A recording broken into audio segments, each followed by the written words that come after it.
Hi guys, welcome to another video. पहली बात तो यार सॉरी, थोड़ा डिले हो गया इसमें। मैंने वीडियो बनाई थी बट मेरे तो थोड़ा OBS की मर गई थी, तो इसलिए ढंग से वीडियो वो डाउनलोड ही नहीं हुई।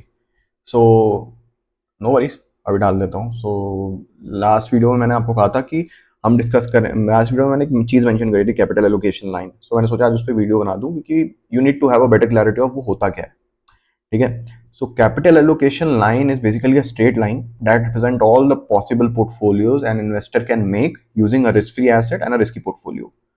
मतलब ये जो लाइन है, इस लाइन के जितने भी डेटा पॉइंट्स हैं, तो बता रहा हूँ, ये है ना, जितने भी डेटा पॉइंट्स हैं, these are made by multiple combination of risk free asset and risky portfolio. मतलब जैसे उन्होंने RF लिखा है, इस पॉइंट पे, ये जो पॉइंट है ना, इस पॉइंट पे इस समय आपका सारा पैसा रिस्क फ्री एसेट पे डला हुआ है।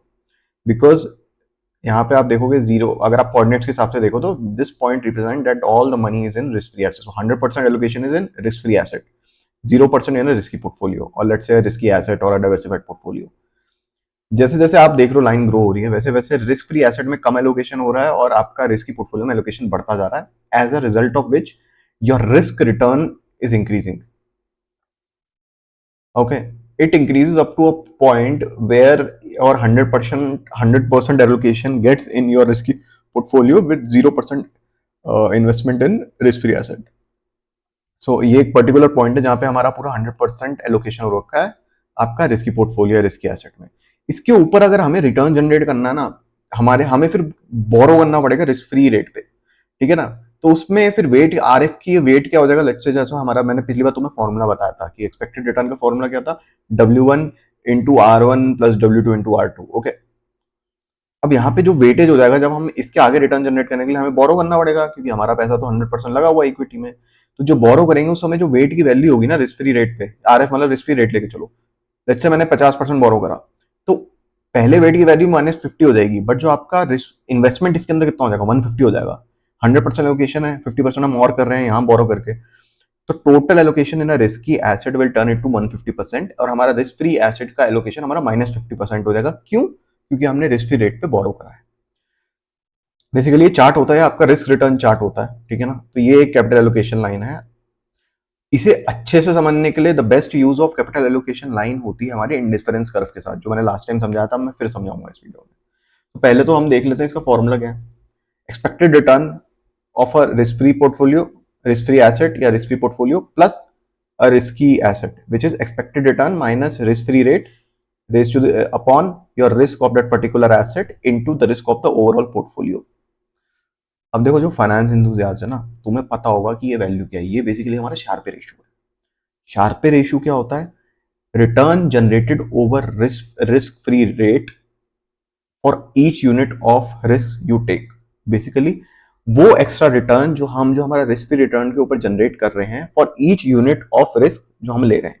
मतलब अब कंपेयर कैसे करते हैं, मल्टीपल पोर्टफोलियो, लेट्स से एक पोर्टफोलियो ए है, पोर्टफोलियो बी है। पोर्टफोलियो ए में जो हमारा शार्पे रेशियो की वैल्यू आ रही है वो 2 आ रही है, लेट्स से। या फिर तो मैं ऐसा समझाता हूँ कि जो पोर्टफोलियो ए है उसमें हम 2 यूनिट एक्स्ट्रा रिस्क ले रहे हैं पर 1 यूनिट ऑफ रिस्क के लिए, और जो पोर्टफोलियो बी है उसमें हम 4 यूनिट रिटर्न जनरेट कर रहे हैं for 1 unit of extra risk जो हम ले रहे हैं। तो हमारे लिए कौन सा एडवांटेजेस हुआ, जिसमें हम 4 यूनिट रिटर्न जनरेट कर रहे हैं।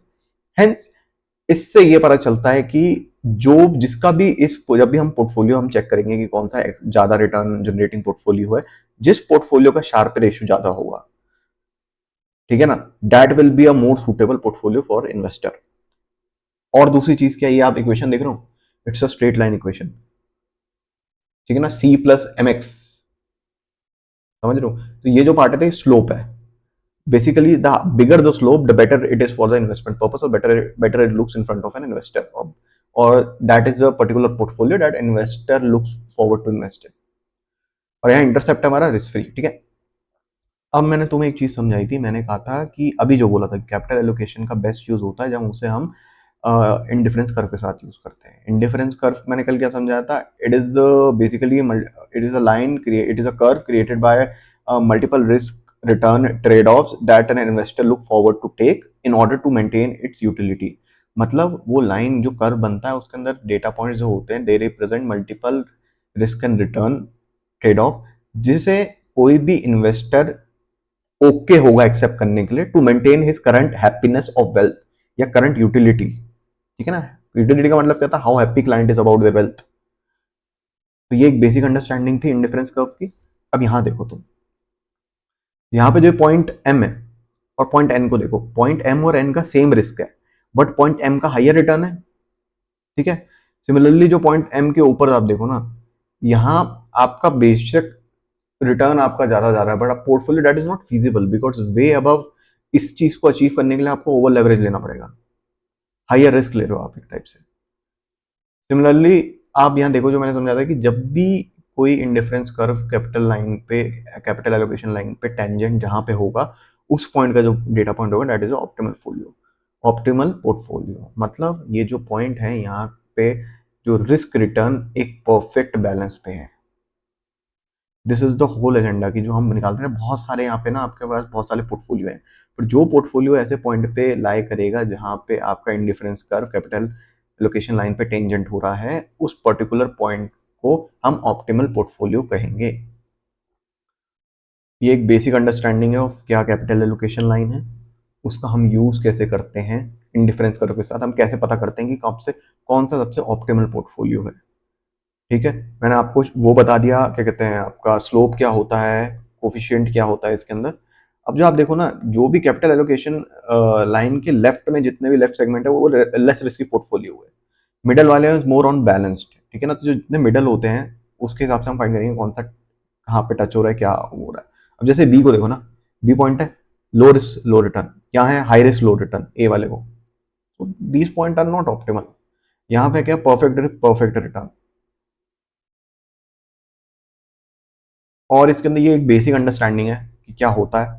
अब आगे हम जब कैपिटल मार्केट लाइन पढ़ेंगे तब मैं एक बार फिर से कैपिटल एलोकेशन लाइन समझाऊंगा तुम्हें, बट यहाँ पे इसका यही एक बेसिक आइडियोलॉजी आइडियोलॉजी मैंने सोचा तुम्हें समझाऊं, कि एक बेसिक मतलब समझाऊं कि क्या होता है, ताकि जब कल को तुम इंटरव्यू दो या तुम आगे पोर्टफोलियो मैनेजमेंट में खुद भी पढ़ रहे होगे तो तुम्हें कोई इशू नहीं आएगा। रीजन बीइंग, यार ये ना दीज आर द रूट्स। अब ये क्या, कैपिटल एलोकेशन लाइन पे हमने रिस्क फ्री और रिस्की एसेट के साथ हमने मल्टीपल रिस्क रिटर्न्स के हिसाब से हमने डेटा पॉइंट्स निकाल लिए। अब जो एक ये ऐसा पॉइंट होता है जहां पे डिफरेंस का टेंजेंट हो रहा है, वो ऐसा पॉइंट है कि जहां पे आपका रिस्क और रिटर्न फेवरेबल है, मतलब वो एक perfect balance of risk and return है, hence that is known as optimal portfolio. तो एक बेसिक अंडरस्टैंडिंग है कि क्या होता है। इस वीडियो के लिए इतना ही। ठीक है, नेक्स्ट वीडियो में आगे का पढ़ेंगे। ठीक है ना, कि पोर्टफोलियो में और भी बहुत सारे टॉपिक है ना, कैपिटल मार्केट लाइन वगैरह भी है। उससे पहले आपका मल्टीपल पोर्टफोलियोज में रिस्क रिटर्न या एक्सपेक्टेड रिटर्न के फॉर्मूले क्या होते हैं, रिस्क कैसे निकालते हैं, तो वो सब मैं तुमसे डिस्कस करूंगा। ये वीडियो थोड़ी शॉर्ट ही रहेगी, ताकि तुम्हें, ये मैंने बेसिकली इसलिए बनाई है ताकि तुम्हें एक अंडरस्टैंडिंग रहे कि भाई जो हमने फर्स्ट वीडियो में पढ़ा था उसके अंदर जो हमने नाम लिए थे capital allocation line indifference curve, उन दोनों को साथ में यूज कैसे करते हैं। ठीक है ना, हेंस दिस इस वीडियो को वही एजेंडा था। पिछली वीडियो में देख अच्छा रिस्पॉन्स आ रहा है, तो थैंक यू वेरी मच। उस वीडियो के बाद इसे देखना, do like share and subscribe. या देखो जितना तुम सपोर्ट करोगे मैं उतनी ही वीडियो बनाऊंगा, क्योंकि जब मैं भी पढ़ रहा था पता मुझे वीडियोस मिलती नहीं थी जो इजीली समझाए, बट जब मैं बना रहा हूँ तो मेरा एजेंडा ये है ताकि तुम लोगों के लिए it becomes easy. So thank you जो अभी जिन्होंने अभी सब्सक्राइब करा, बाकी do like share and subscribe बिल्कुल मिस मत करो, and keep watching my channel. Notification दबा देना, आती रहेंगी अप्रोच वीडियो। Thank you.